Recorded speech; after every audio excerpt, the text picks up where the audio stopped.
A man, after one too many drinks, punches another man in a bar for accidentally stepping on his foot.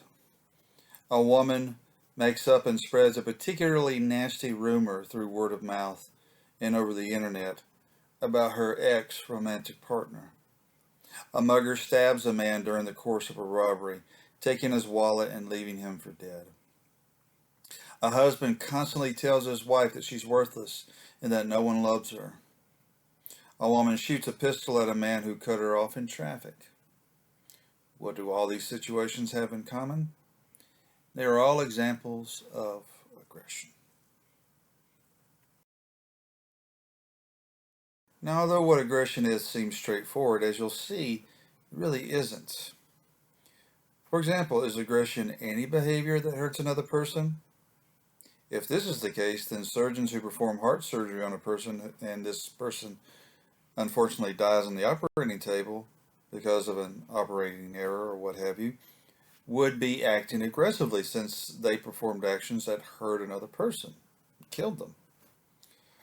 However, most people wouldn't consider surgeons who lose patients on the operating table aggressive. Or what if a person intended to hurt a person but actually didn't? For example, is it considered aggressive behavior if a person throws a punch at somebody for stepping on his toes, but his punch misses the target? Even though the behavior didn't end up hurting anybody, most people would consider this behavior aggressive. Or what if a behavior causes harm to a target, but the target isn't that motivated to avoid the behavior? For example, a boxer that steps into a boxing ring knows very well that the other boxer in the ring is going to hit him as hard as he can to try to knock him out. Boxing, even though it can be very brutal and very hurtful, isn't technically aggressive behavior.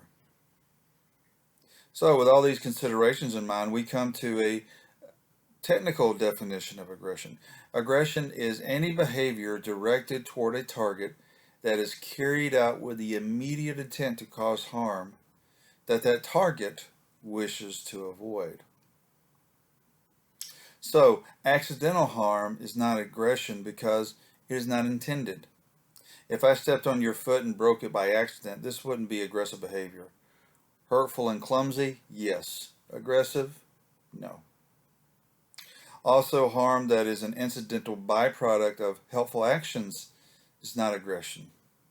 So, the pain and scars left by surgeons after they perform an appendectomy or open heart surgery aren't evidence of aggressive behavior. Also, any behavior that causes harm that the target of the behavior is not motivated to avoid is not aggression. So, even though they seem very aggressive, it can be very hurtful to those involved. A boxing match or an MMA match aren't technically examples of aggressive behavior. Not the ones that we're concerned about anyway. And a very important point of this definition is that intention is key. For example, if a person threw a beer bottle at someone's head but missed the person she was aiming for and thus didn't actually hurt the other person, it would still be considered aggressive behavior because this person did intend to hurt this person by hitting her with a beer bottle. I would also like to note that this definition highlights that any behavior meant to hurt is considered aggressive behavior. When most of us think of aggressive behavior, the first thing that pops in our minds is physically aggressive behavior, like getting punched in the face. However, harm can occur in physical form, but it can also happen in psychological or emotional form, as when a person calls another derogatory names in order to make that person experience emotional harm. In short, any behavior intended to harm is considered aggressive behavior, no matter the form of the harm intended.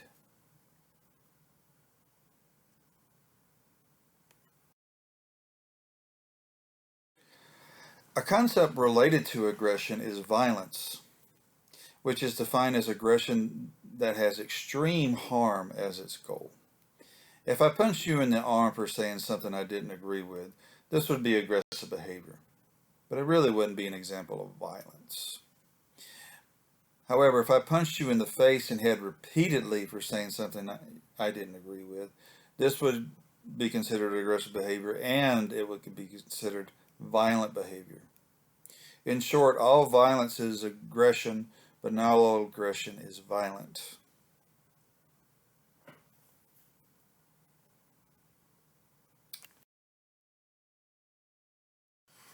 Researchers like to split aggressive behavior into two types: hostile aggression and instrumental aggression.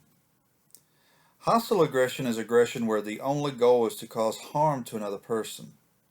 Hostile aggression is often impulsive and happens almost automatically, like when a kid hits another kid for stepping on his toes and causing him pain. Hostile aggression is often motivated by emotions, especially anger. Instrumental aggression, on the other hand, is aggression that is used to achieve a goal other than harming another person.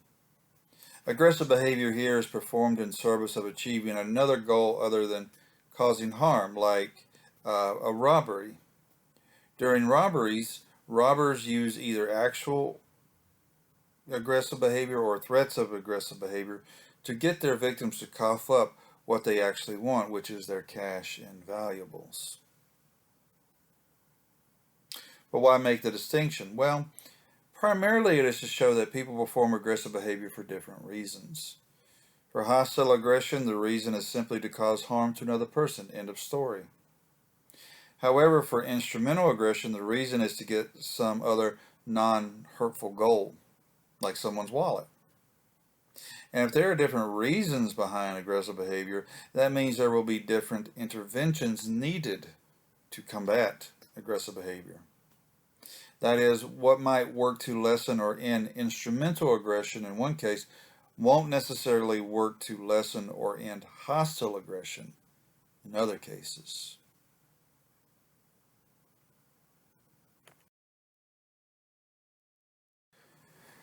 Now that you understand what aggression is, I now want to discuss theories social psychologists have given for why people can be aggressive towards others. And the first of these comes from evolutionary social psychologists. According to the evolutionary social psychological theory of aggression, humans have evolved psychological mechanisms or adaptations that predispose them to act aggressively in particular situations. These mechanisms evolved, of course, because they helped early hominids and humans survive and reproduce in the ancestral environment. We have all inherited these psychological mechanisms in our still Stone Age brains, and they can be activated by situations in the contemporary environment. However, because of our cultural environment, in particular our current moral and ethical environment, these psychological mechanisms can lead to maladaptive outcomes and behaviors, like prison, other forms of formal punishment. I don't think a reasonable criminal defense for murder in the United States would be one that places the blame on a violent crime on inherited psychological mechanisms that provoke an aggressive response.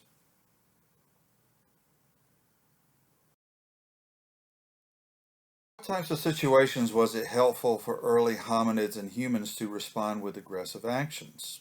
In other words, what types of situations in the ancestral environment selected for aggressive responses? Evolutionary social psychologists hypothesize several types of such situations. For one, aggressive responses may have been helpful for early hominids and humans because such responses helped co-opt or steal resources from others. If early hominids and humans were able to get more precious resources by punching, kicking, stabbing, and murdering other hominids and humans, these aggressive hominids and humans would have more resources they could use to survive and reproduce. This would have selected for aggressive psychological mechanisms in humans as a way to procure resources.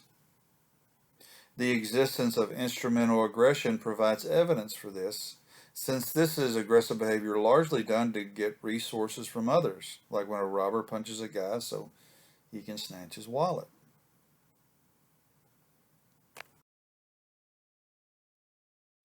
Another situation that might have been helpful for early hominids and humans to be aggressive was to defend against attack from others, especially when those attacks were done to steal resources. If early humans were willing to be aggressive against attackers, they would be better able to fend off attackers and thus retain their precious resources that could help them survive and reproduce. As you can tell, this mechanism would have co-evolved with the use of aggression to co-opt resources, since it evolved as a response to other human beings using violence and aggression to steal resources. In the contemporary world, we do find that people are quite prone to respond aggressively when they believe others are trying to take a precious resource from them. Few things make people more angry and thus more likely to respond aggressively than when they believe others are trying to steal something from them, especially something that has much value.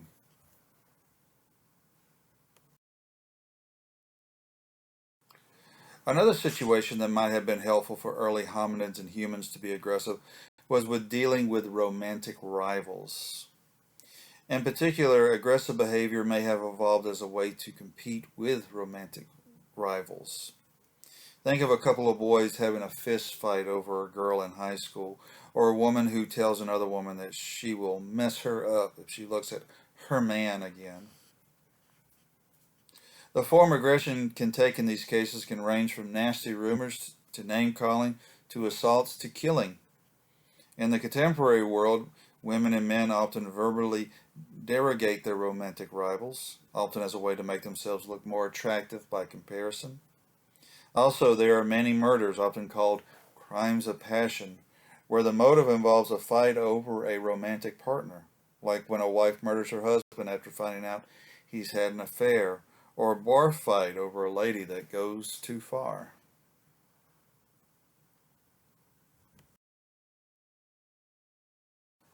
Another situation that might have been helpful for early hominids and humans to be aggressive was to deal with sexual partners' potential infidelity. The argument here is that aggressive behavior, especially among males, might have evolved to prevent sexual partners from having sexual affairs with others. Early hominids and humans, again especially males, who would threaten and or use violence against their romantic partners if they cheated on them, would be more assured that their partners would not have sex with anyone else, which would assure that the children born by their partners were genetically theirs. This would mean that these men wouldn't be raising some other man's kids and making sure he was providing resources only to his genetic offspring. As evidence for this, consider that contemporary males who are abusive to their romantic partners often cite feelings of jealousy as reasons for their actions.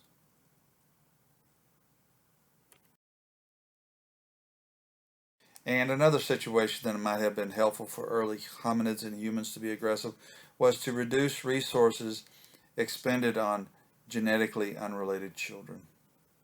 Aggressive behavior towards genetically unrelated children may have evolved so that one would not expend precious resources on a child who did not share one's genetic material.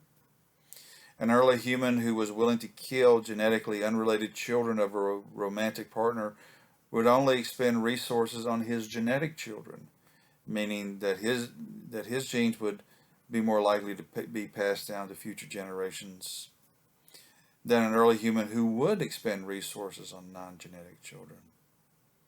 And again, there is contemporary evidence for this idea. As we reviewed during the deviance lecture, children living with one biological parent and one step-parent are 40 times more likely to be physically abused than children living with two biological parents.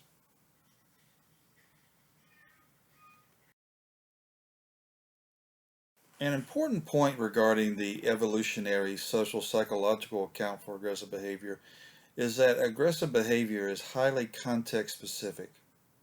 That is, the theory doesn't claim that humans evolved to be aggressive in general, but just to be aggressive in certain situations. This means that aggressive behavior is only going to occur in contexts in which the aggressive psychological mechanism is triggered. This means that the vast majority of humans aren't aggressive all the time, but it also means that the vast majority of humans are capable of aggressive behavior. People who are more prone to act aggressively don't do so to handle every single problem in their lives.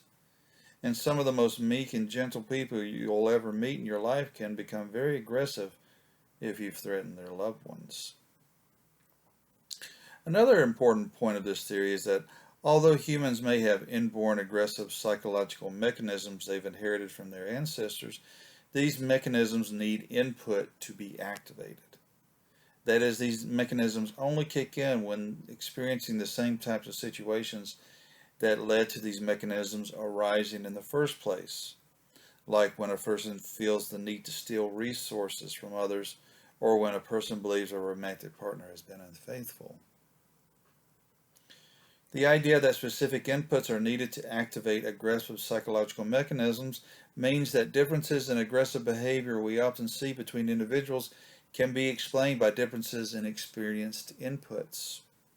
What types of people tend to use aggressive behavior to acquire resources from others? Well, often it is people who are lacking in resources and have no other means to acquire these resources. What type of women tell nasty rumors about other women? Often it is women who feel that other women will attempt or are attempting to steal the hearts of their current romantic partners.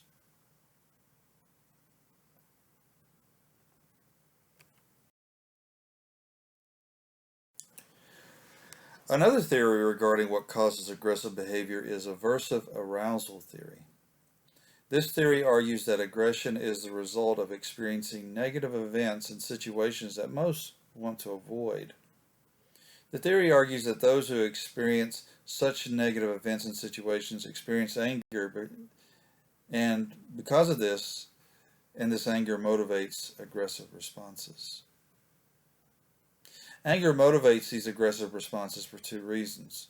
One, anger motivates people to punish the perceived source of these negative events and situations, such as when a person punches another for embarrassing him, or when a person cusses out the table he stubbed his toe on in the middle of the night.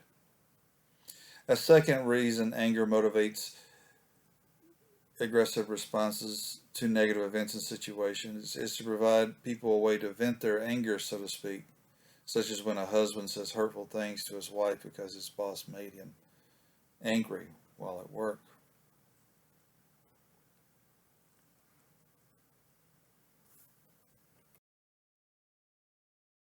Several aversive events and situations that can lead to aggressive behavior. One of the first ones identified is the experience of frustration, which refers to the inability to achieve a sought-after goal. In fact, one of the first social psychological theories of aggressive behavior that was ever argued that every act of aggression is due to some sort of frustration, and every frustration leads to some form of aggression. Frustration causes aggression because frustration leads people to experience anger, and this anger motivates people to take actions against the persons, things, and situations they believe are causing the frustration. A good example of this might be when a person hits his television set because it isn't working correctly, or when a person slaps another across the face because she isn't doing what she wants her to do. However, not all experiences of frustration lead to aggressive behavior. This is for a variety of reasons. For example, people may not act aggressively when frustrated due to the fear of being punished for acting aggressively. Also, people respond to frustration in a variety of ways. Some people get depressed, some people get anxious, some people react by doing nothing at all and just going about their daily lives. Experiencing frustration does tend to lead to aggressive responses only when three conditions are met. First, frustration leads to aggressive behavior when the frustration experience is particularly strong. This was shown in a field experiment where the experimenter had an actor cutting the lines at theaters, restaurants, and grocery stores. And the actor either cut in front of the second person in line or the 12th person in line. And observers recorded the reactions of the person the actor cut in front of. The experiment found that people at the front of the line responded far more aggressively and made twice as many abusive and derogatory remarks to the line cutter than people who were 12th in line. The researchers argued that these results showed the importance of the strength of frustration for predicting when people will act aggressively. A person at the front of the line is about to obtain their goal, and thus a line cutter would be to them a particularly strong frustration. A line cutter for the 12th person in line is a frustration, but the frustration is more annoying than anger-inducing. These differences in the strength of frustration lead to differences in aggressive behavior. Second, people are more likely to act aggressively when frustrated if they believe the frustration is unprovoked or done on purpose. This was shown in an experiment where the experimenters asked students to make appeals for charity over the phone. The experimenters purposely frustrated the students by having the people the students called for donations, who were actually actors, refuse to give donations. Some participants experienced legitimate frustration, and this is where potential donors offered good reasons for not being able to donate, such as being currently unemployed.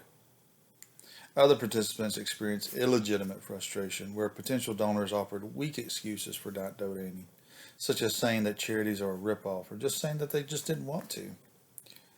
The experimenters found that participants who experienced illegitimate frustration were more verbally aggressive toward the potential donors, and they also hung up the phone with harder force than people who experienced legitimate frustration. In short, people are frustrated all the time, but people tend to act aggressively when they believe the frustration is done on purpose, not by accident or because of extenuating circumstances beyond the frustrating person's control. This is why most people are not aggressive toward their children, even though children can be quite frustrating, because a lot of times you don't believe that they're doing it on purpose. They just don't know any better. Finally, people are more likely to aggress against others who frustrate them if they believe these others cannot retaliate. When people are frustrated by people they don't think can or will retaliate, they are more likely to act aggressively than when they believe people can or will retaliate.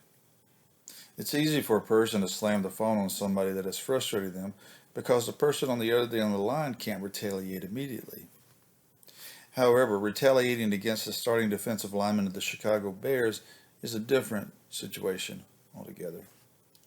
This is likely the reason we often see such aggressive responses to others in online environments. It's easy to be cruel to others online because they cannot retaliate immediately by coming through the smartphone and slapping them.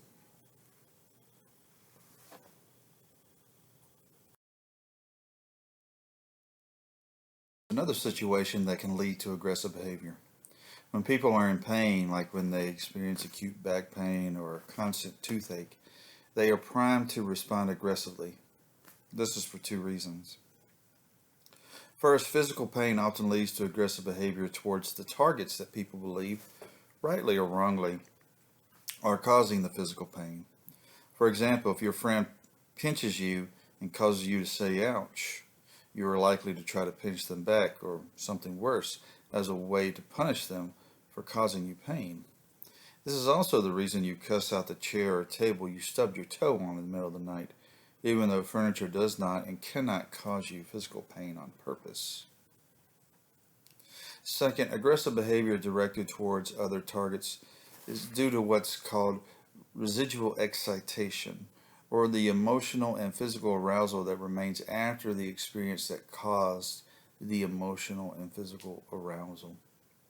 In other words, physical pain can lead people to act aggressively towards others because the anger caused by the physical pain lingers, and people often look for something or someone to lash out to vent this anger, even though the something or someone isn't the direct cause of the pain. Just think about how hurtful you've been towards your loved ones in life when you've been really sick and ill, and you'll realize that you have been aggressive towards people because of the residual excitation caused by the pain of your illness.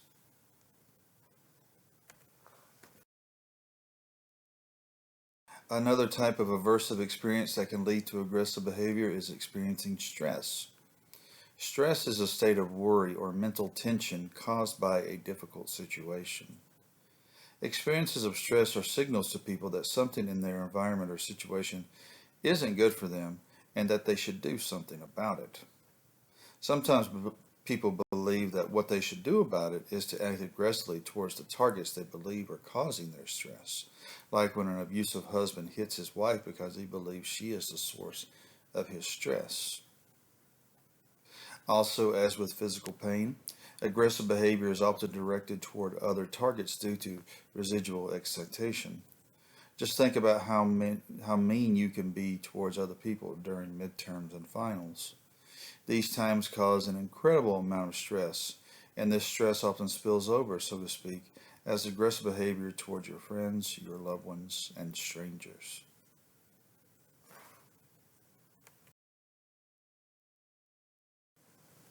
Also, being hot, temperature wise, that is yet another aversive situation that can cause aggressive behavior.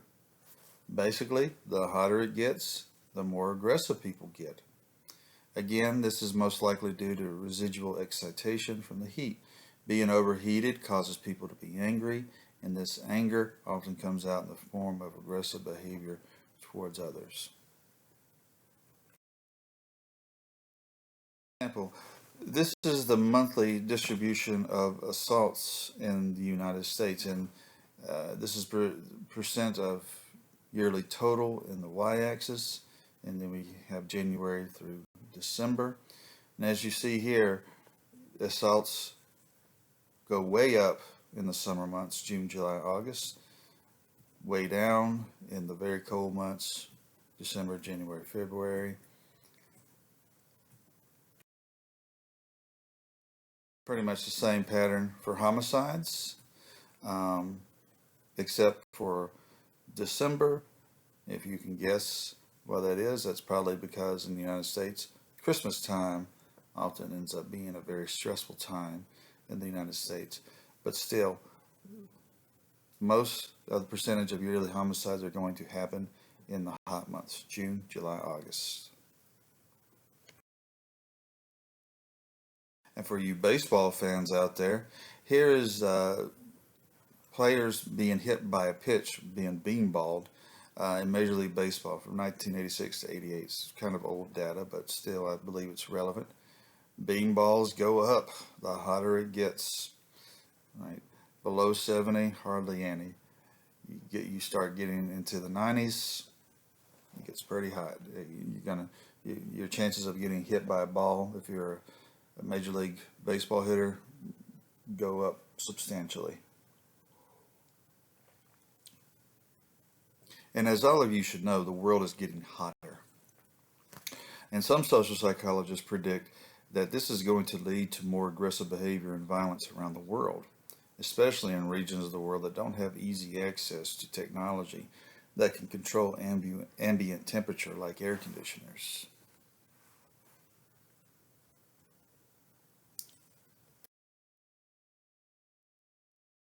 This is a really simple theory.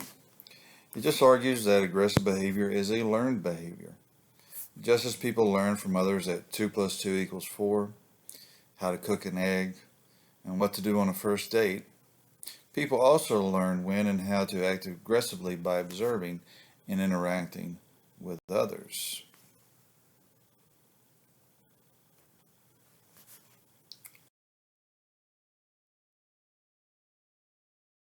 This learning take place? Well, the first way it happens is through modeling, a process of socialization you learned about during the socialization lecture.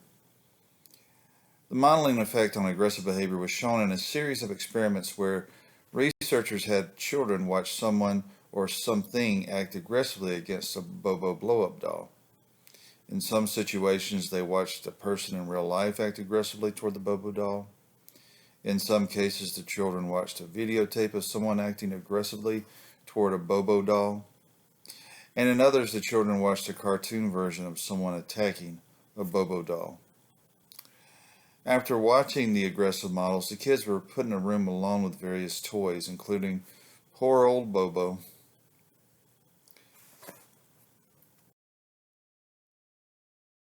The researchers found that children who saw someone acting aggressively against the Bobo doll were also much more aggressive toward the Bobo doll than the children who did not see anyone acting aggressively toward the Bobo doll.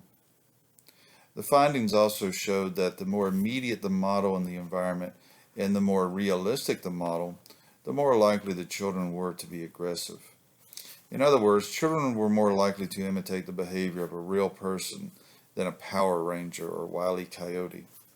And children are also more likely to model aggressive behavior of real life people than people they see on television.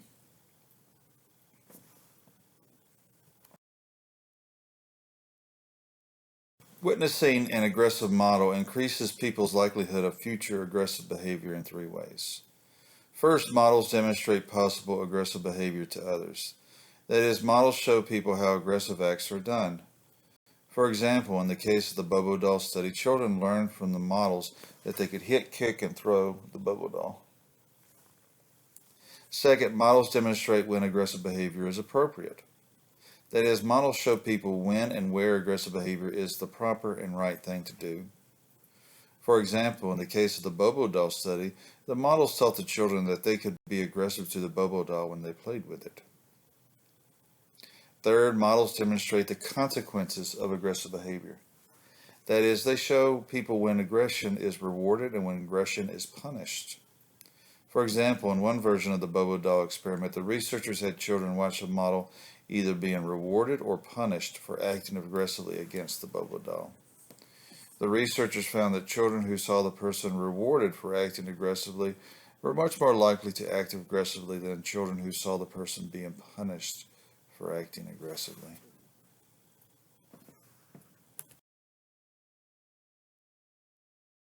Now, models for behavior come from all sorts of places, as you learned during the socialization lecture. And one source for models for aggressive behavior in contemporary society is the mass media. The mass media, which includes movies, television and streaming shows, YouTube clips, popular music, video games, contain many portrayals of aggressive and violent acts. And don't believe for a second that this is just mass media directed at adults. Researchers have found that media content produced for and consumed by children contains many acts of aggression and violence. For example, an analysis of 74 G-rated animated films found that every single one of them included an act of violence, with the average of the films having about 10 minutes of violence during their running time. Also, an analysis of 55 rated E for Everyone video games found that 64% of them contained violent acts.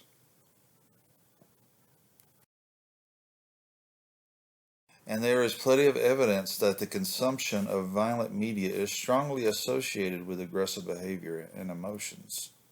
A number of studies have shown that people who consume a lot of mass media with aggressive and violent content are more aggressive and violent than those who don't consume a lot of aggressive and violent mass media.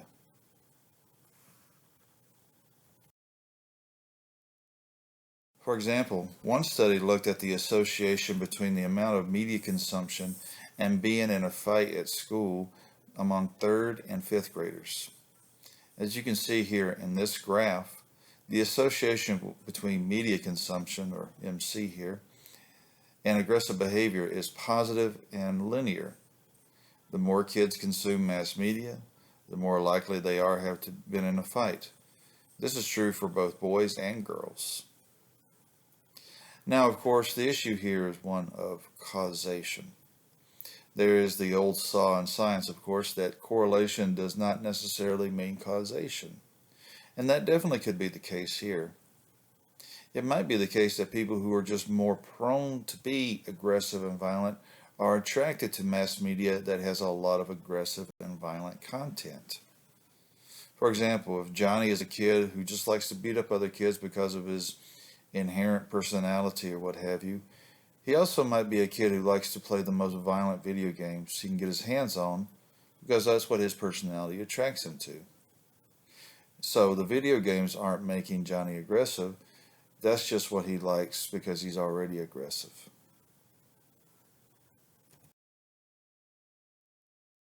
So, how do we figure out if aggressive mass media actually causes aggressive behavior? Well, as you'll hopefully remember from the research methods lecture, the best way researchers can determine causality is through experimentation. In the present case, this would mean randomly exposing some group to aggressive media and some not, and see if there are any differences in subsequent aggressive behavior. Many researchers have done this, and what they have found is quite strong evidence that the consumption of aggressive mass media does cause subsequent aggressive behavior.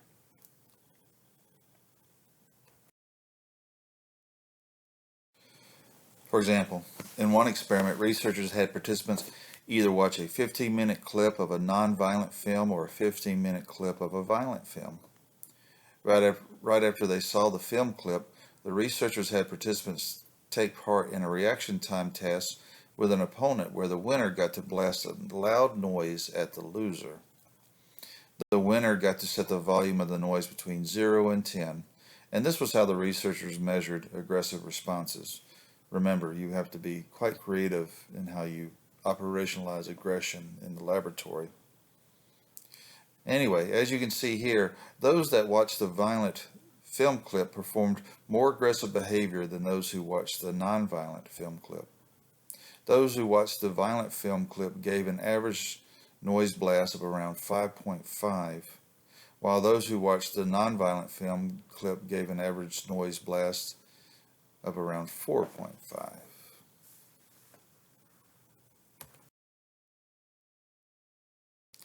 In another experiment, researchers had people play either a violent sports game like NFL Blitz, for those of you who know, you know, or a non-violent sports video game like Madden 23 for 15 minutes.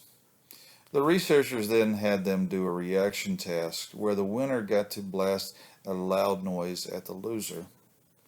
Again, the winner got to set the volume of the noise between 0 and 10, and this was how the researchers measured aggressive responses. As you can see here, those that played the violent video game performed more aggressive behavior than those who played the non-violent video game. Those who played the violent video game on average gave a noise blast of around 4.8, while those who played the non-violent game gave a average noise blast of around 2.8. And so there's a lot of media coverage about violence in video games. It's really about violent video games and aggression, not non-violent video games. People playing Animal Crossing, aren't becoming all that aggressive towards others. But people playing Grand Theft Auto, maybe.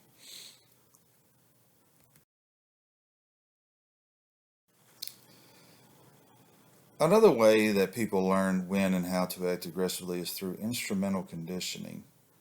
Social psychologists argue that people also learn aggressive behavior by being rewarded for aggressive behavior and or not being punished when they act aggressively. Learning aggressive behavior through instrumental conditioning happens both directly and indirectly. Directly, people themselves can be rewarded and punished for aggressive behavior. For example, if a person punches somebody out and gets his money and receives absolutely no punishment for this, he is much more likely to punch other guys out in the future.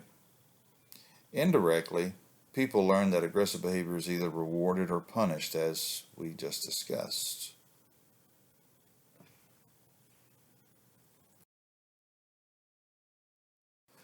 Another way people learn when and how to act aggressively is through the learning of scripts that call for aggressive behavior. As you'll hopefully remember from the lecture on social cognition and perception, a script is a schema about what to do in a particular situation. Some people learn what we might call aggressive scripts that emphasize aggressive behaviors in particular situations and to respond to particular problems. In other words, aggressive scripts are types of scripts that tell people that they should act aggressively in particular situations. An example of an aggressive script a person could learn could be, if a person makes fun of me, I'm supposed to punch this person in the arm for retaliation. People learn aggressive scripts from their social environments. For example, aggressive scripts are often learned from significant others, as when a young boy learns from watching his abusive father that if my wife hollers at me, I should hit her to get her to stop.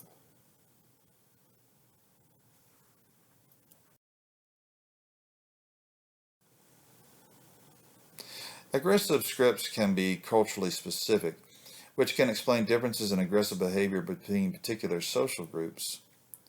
For example, several social groups in the U.S. have a culture of honor that includes the script to respond to perceived insults with aggressive behavior. One is the U.S. Deep South culture of honor. A key aspect of a culture of honor is the importance placed on responding aggressively to insults in order to protect one's reputation.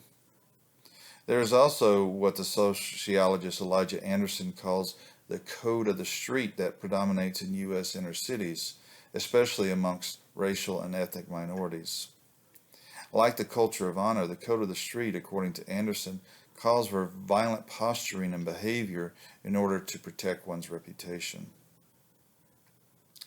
Cultures of honor are more likely to develop in social environments where individuals are at economic risk from others. In other words, these cultures are more likely to develop in environments where people are always stealing from other people. The U.S. South was primarily settled by herders from Scotland, Ireland, and Wales, and they were constantly at economic risk from others. Herders are often the victims of theft from other herders in any society where herding is prominent. Sheep and cattle, especially when not branded, are easily stolen if not watched on a constant basis. And in certain parts of inner cities today, people are at good risk of being robbed and harassed by others. Cultures of honor are also more likely to develop in social environments where governments are non-existent and can't prevent or punish theft. In the antebellum U.S. South, governments were very weak. Sheriffs, constables, and other law enforcement officials were few and far between in this social environment. And also today, in many parts of the inner cities in the U.S. are under-policed, meaning that there are often not enough cops around to deter people from committing crime, and when crimes are committed, the police often can't or won't do anything to rectify the situation. So when people live in situations where they are at constant risk of being stolen from, and where institutional authorities who could stop this are weak or non-existent, people often find it necessary to show toughness so that they will not be exploited by others trying to steal from them. If a person's got a reputation for being a guy who will cut somebody's head off or looking at him cross-eyed, then people will think twice about stealing sheep from him or his wallet. So, when people in these cultures feel their reputations as someone you don't want to mess with is threatened, they feel it necessary to respond with aggressive and violent behavior in order to protect this reputation.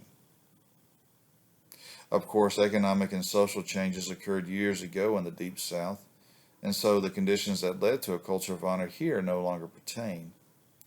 Nevertheless, the culture of honor in the Deep South remains, and this is an example of what anthropologists call cultural lag. Even though the context that gave rise to the culture changed, the culture remained. And unfortunately, the conditions that led to a culture of honor in the inner cities of the U.S. still exist. So what evidence is there for violent cultures of honor? Well, lots. For example, consider homicide rates. When collecting data on homicides, the FBI often collects information about the context of the homicide, such as if the homicide happened during an argument or during a robbery or what have you. And as you can see from this graph, argument-related murders, that is, murders that occur because of an argument, are significantly more likely in the South than in the non-South. However, the geographic trends reverse for felony-related murders, that is, murders that occur during the course of committing another felony, such as a robbery. This is evidence for the Deep South culture of honor, since many arguments often begin with insults. And if this data is any indication, Southerners are more likely to respond with lethal violence to these arguments than non-Southerners. Surveys also show that people living in the Deep South are more likely to approve of a person kicking a drunk's ass for bumping into him and his wife than non-Southerners are. This shows that Deep Southerners are more likely to interpret events as a threat to their honors or reputations, and because of this, people who feel that a situation is a threat to them will respond aggressively.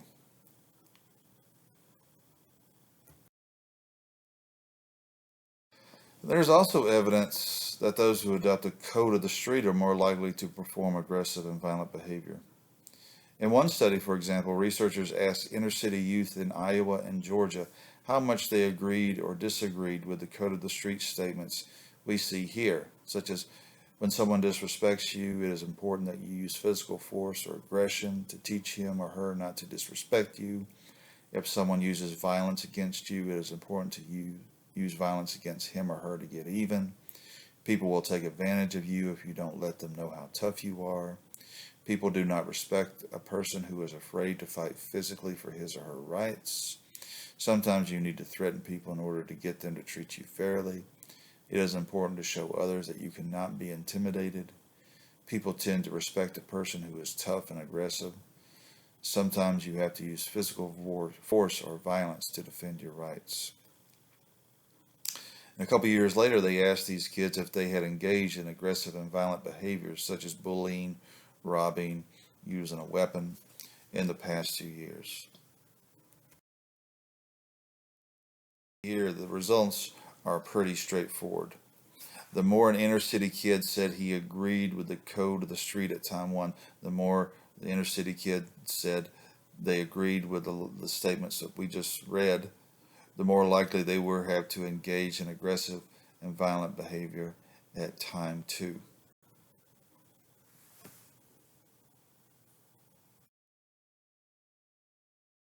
Learn aggressive behavior by learning to associate particular objects with aggressive responses. These objects are called aggressive objects. During socialization, people learn these associations, and thus when people are in the presence of these aggressive objects, aggressive scripts are primed. And when aggressive scripts are primed, people are more likely to act aggressively. In contemporary U.S. society, examples of aggressive objects are semi-automatic rifles, handguns, and switchblades, since these objects are often used to carry out violent actions. Psychologists call the weapons effect provides evidence that the presence of aggressive objects increases the likelihood of aggressive and violent behavior. The weapons effect is when merely being in the presence of an aggressive object increases aggressive behavior. The weapons effect was shown in an experiment where the researchers made participants angry by shocking participants 7 times, supposedly but not really by another person. The participants were then given the opportunity to administer a shock to this other, non-existent person. For some participants, they were in a room with a rifle and revolver. The participants were told, by the way, that these objects were from a previous experiment done earlier that day. For some participants, they were in a room with 2 badminton rackets, objects most people don't associate with aggression and violence, unless you're really into badminton. For other participants, they were in a room with no objects.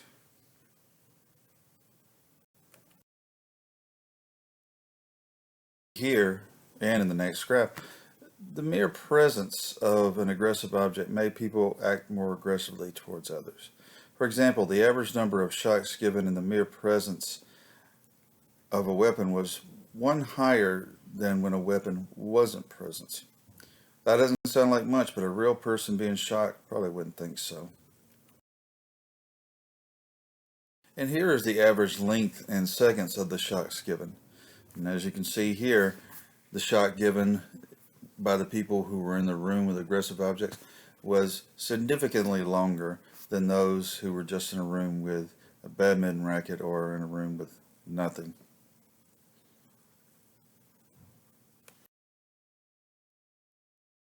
Another way that people learn how to be aggressive is because They learn that they should obey authority figures, and authority figures can sometimes demand that we hurt others, as you've already learned about. People learn to respond aggressively in the same way they learn these behaviors. Aggressive behavior in these cases is instrumental, since people are acting aggressive not because the other person has done them wrong in some way, but because they feel compelled to obey authority. And this was shown by the fact that if people believe it possible, they will tend to disobey authority so they don't have to act aggressively.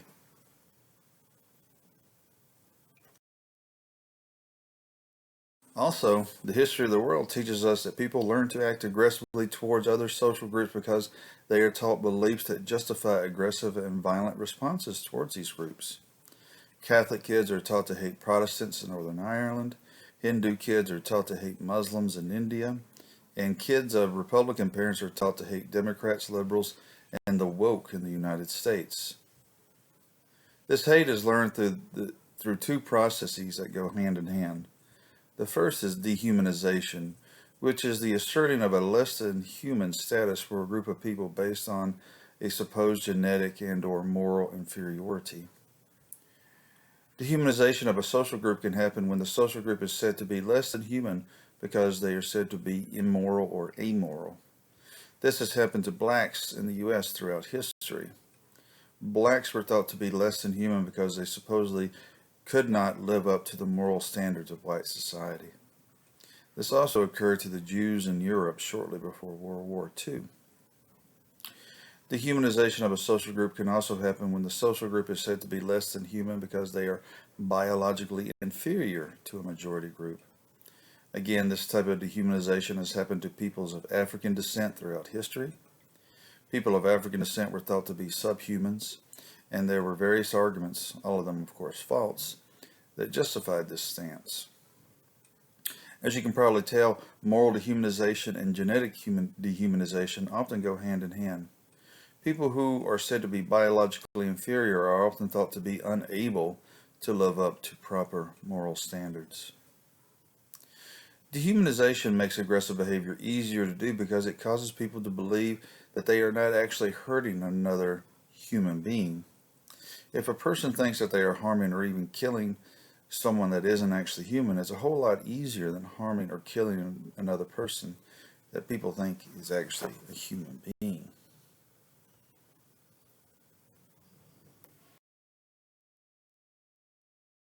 To hate another group of people is through scapegoating. Scapegoating is placing unwarranted blame for a negative event or a situation on a particular social group. One of the most scapegoated social groups in the Western world are the Jews. The Jews were blamed for the assassination of Alexander II of Russia in 1880, which led to many of them being murdered. Also, Jews were blamed for much of the misery experienced by Germany after World War I, a sentiment very much exploited by Adolf Hitler. Hitler wrote in his autobiography and political screed Mein Kampf, quote, the Jew, is no master people. He is an exploiter. The Jews are a people of robbers. He has never found any civilization, though he has destroyed civilizations by the hundred. Everything he has stolen. Foreign people, foreign workmen build his temples. It is foreigners who create and work for him. It is foreigners who shed their blood for him.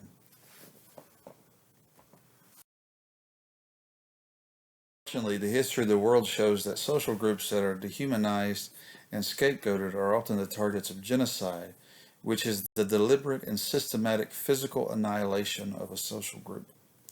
This is about as aggressive and violent as you can get. Let's look at the Jewish Holocaust during World War II as just one unfortunate example. The Jews were scapegoated, as we just discussed, often blamed for the economic misery experienced by many German citizens after their loss in World War I. Also, there was a lot of language and theories bandied about concerning the moral inferiority of Jewish people that preceded the Holocaust, basically calling them a scourge on proper European Christian society. Unfortunately, this language and these theories are still bandied about by many people in contemporary society.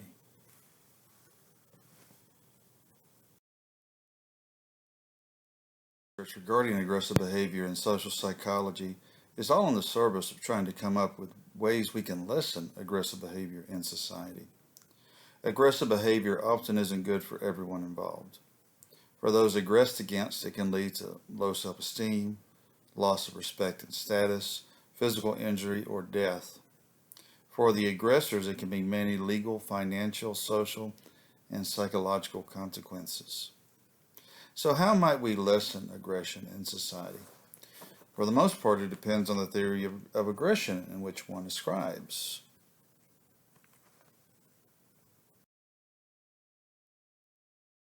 For evolutionary social psychologists, lessening aggression in society might mean doing things that prevent the types of inputs that activate aggressive psychological mechanisms. We all have inherited these aggressive psychological mechanisms, according to evolutionary social psychologists.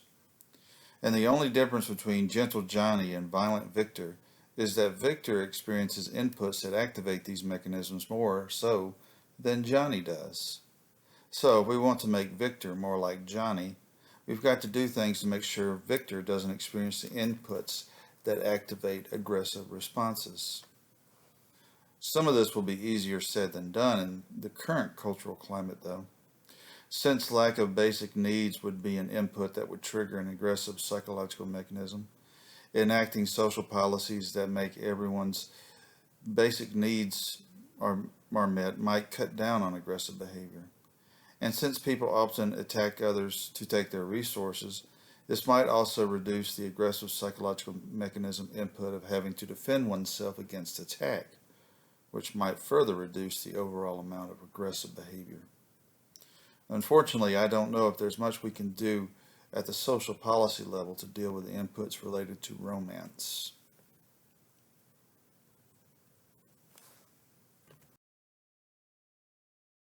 Social psychologists who subscribe to aversive arousal theory, reducing aggression in society might mean doing things that prevent people from experiencing negative events and situations.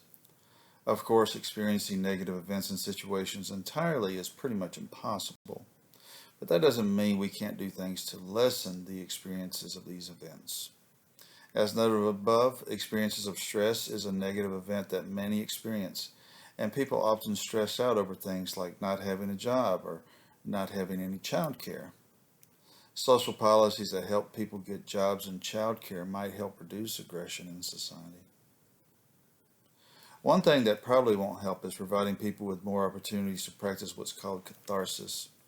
Catharsis is the idea that viewing aggressive behavior or performing aggressive behavior or engaging in fantasy aggressive behavior, like playing a violent video game, reduces the likelihood of future aggressive behavior. Although most people don't use this language, many believe that catharsis can help people vent the residual excitation caused by adverse events and situations. Many have the belief that if you're very angry and feel aggressive, the best thing to do is to punch a punching bag, watch Scarface, or play Doom Eternal. However, there isn't much evidence that catharsis actually works to reduce aggression. It might make people feel better, but that doesn't necessarily mean they will be less aggressive in the future. In fact, researchers have found that viewing aggressive behavior, performing aggressive behavior, and engaging in fantasy aggression actually increases the likelihood of future aggressive behavior, which is exactly the opposite of what we want to achieve.